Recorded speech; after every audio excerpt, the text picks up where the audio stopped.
India, the world's third largest oil importer and consumer, recorded a sharp fall in its fuel demand amidst the COVID 19 pandemic led nationwide lockdown. This mirrored the fall in demand for fuel globally. However, as the lockdown restrictions were eased, we saw India's overall fuel sale in June reaching 88% of the pre COVID 19 levels.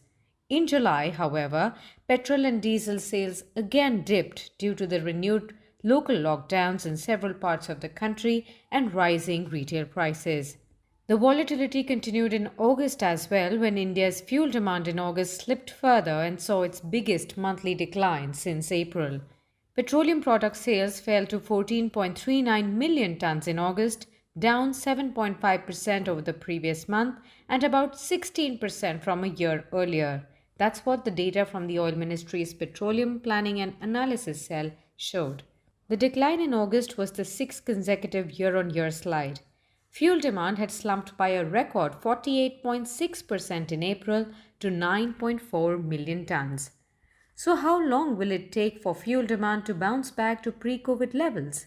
Well, as per some reports today, sales at India's three biggest fuel retailers have climbed 2.2% in the first half of September. This is the first year on year increase in 6 months. The rise in sales is a welcome development. The recent uptick in local sales of automobiles, including tractors, and the forthcoming festive season will help lift fuel demand further. Car sales in India rose 14% in August from a year earlier, while two-wheeler sales increased by 3%.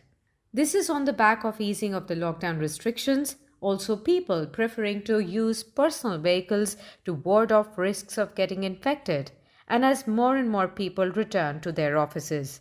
India's top oil refining firm, Indian Oil Corporation, expects local demand for gasoline and gas oil to reach pre-pandemic levels in the first half of the next fiscal year, beginning April 2021. Indian Oil Corporation Chairman Shrikant Madhavedya at the virtual Asia Pacific Petroleum Conference earlier this week said that there are signs of a demand recovery, but the pandemic's impact could linger on and monthly consumption may edge back to pre-virus levels by the end of this year. He added by saying, "We also expect motor spirit and diesel demand to catch up to the pre-COVID level in the first half of 2021-2022, as the pandemic probably should have been under control by then."